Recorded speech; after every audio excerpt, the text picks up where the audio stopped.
Hey guys, JB here from Alpha Wolf Consulting, coming to you today with another episode of the lesson on self belief. And this is um, the episode on what is belief. So, in this episode or this lesson, we're going to look at a deep dive into understanding well, what is a belief? So, to understand this, if we look back in our own lives, we'll sort of take apart, what are our negative beliefs? What are our positive beliefs and how were they formed? So, first, we must understand how a belief is created. So, a belief is just a thought or a thought pattern, a narrative, or a cognitive structure, okay, like a sentence, a statement, anything like that. So, we're talking in context of language, and we're talking in context of narrative or meaning that we give to that language. Okay, so that's the important aspect of a belief. So a belief is just a thought that we think again and again and again and again and again and again. And what happens is every time, every iteration that we think that thought becomes stronger in our mind because the synaptic pathways that our brain uses to conduct that thought become stronger and stronger and stronger and stronger. And when it gets to a point that thought doesn't need conscious awareness to initiate it, which means that it runs on the subconscious aspect of our brain. So essentially, to understand this is just to understand if I think the statement, I can do it again and again and again and again and again, what happens is if I'm saying, I can do it, I can do it, I can do it, I can do it, I can do it, I can do it. And I keep running, keep running that language pattern or you know, that narrative. What happens is that that narrative becomes so strong that my subconscious will keep running it. Okay, so now we got to understand well what is used to trigger our thoughts. Now, if we look in our own life, what happens when you get, let's say, in goal achievement, we miss the mark, we don't succeed, we don't reach the goal. The negative, like thought pattern, will engage. So, how we understand this is when I feel insecure, my subconscious mind will start running negative narratives that are associated to that insecurity. So, if, for example, every time I feel insecure about myself, I start talking down and picking myself apart and tearing myself down, what happens is after 90 days of conditioning in that behavior, which majority of us throughout life, our beliefs and our narratives and all of this within our mind is conditioned into us by our external environment.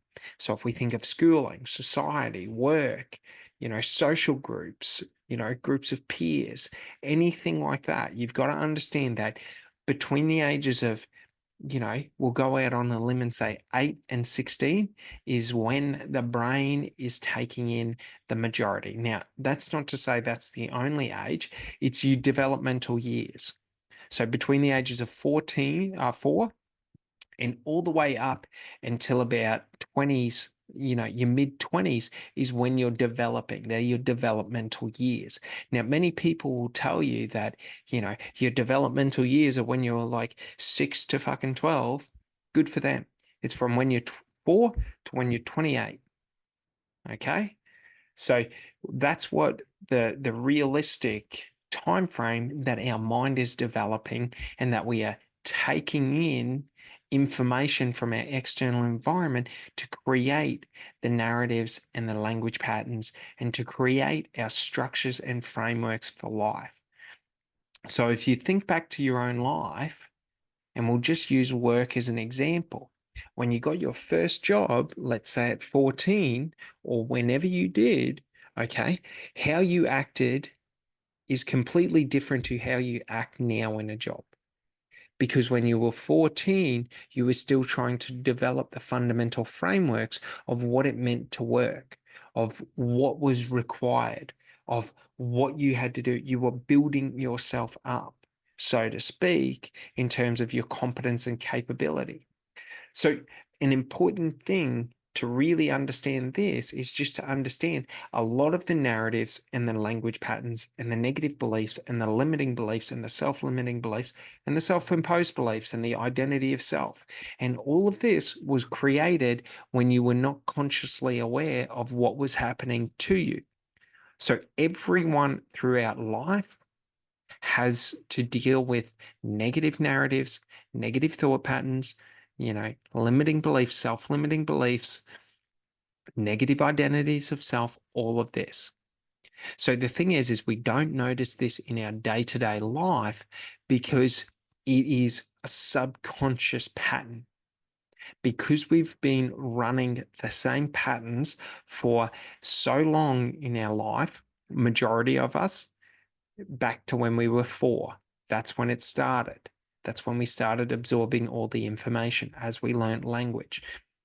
So you've just got to understand that since you were 4, you have been creating and building these negative, and it's not to say that they're all negative, but we just got to understand if you did not grow up in a highly positive, highly structured, highly organized, and very, very loving of a family unit where your parents taught you this when you were between the ages of 4 and 6, okay, then what we're going to assume, which is correct, is a lot of us have a lot of negative thoughts, thought patterns, negative beliefs, negative narratives, self-limiting beliefs, self-imposed beliefs, negative thoughts on self-identity, negative thoughts on identity and our identity that we create and who we see ourselves and how we see ourselves.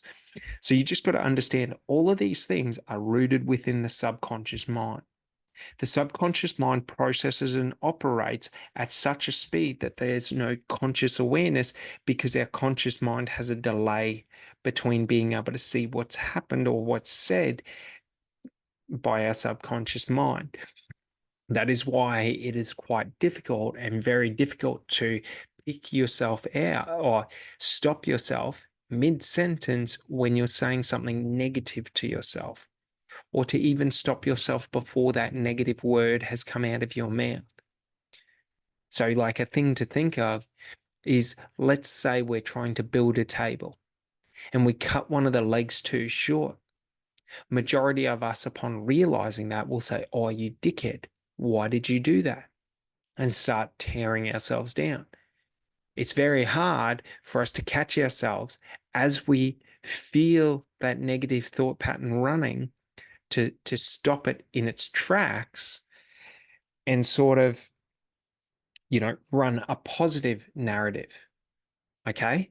So that's a very important thing that we need to become highly aware of is that, sorry, one second, is that like these negative thought patterns that we have running in our life are constantly running in the context of every time I feel insecure about myself, every time I feel negative, every time I feel lack, every time I feel self-doubt, every time I feel judgment, ridicule, rejection, anything like that, these negative thought patterns are going to start operating. And they run because you've got to understand what we are all doing as we move through life. How we understand and sort of view life is through stories, through narratives, through meaning. So in every moment, every action, every, step we take, we are narrating. We are narrating the meaning of why the bus drove past us. We are narrating the meaning of why, someone was rude to us, why someone looked at us funny, this, that, and the other. So, what we have to do is through conditioning, we have to use conscious awareness to, when I hear myself talking negatively towards myself, I cease or halt that conversation, and then I impose a positive conversation. So I impose positive narratives. Now, what is a positive narrative? Maybe I'm doing something that makes me feel insecure and makes me feel like I'm not good enough to do it. When I hear myself say, "Well, you're just not good enough," what I do is I retract that and I say, "No, you are. Yes, you can." And that's the important thing, is what we're trying to do is we're trying to become aware of two main things: the feelings that I have and hold within myself, and the narratives or the meaning or the stories that I tell myself. So if something doesn't work out, the story we would normally tell ourselves is, "Oh, it's because of this, it's because of that."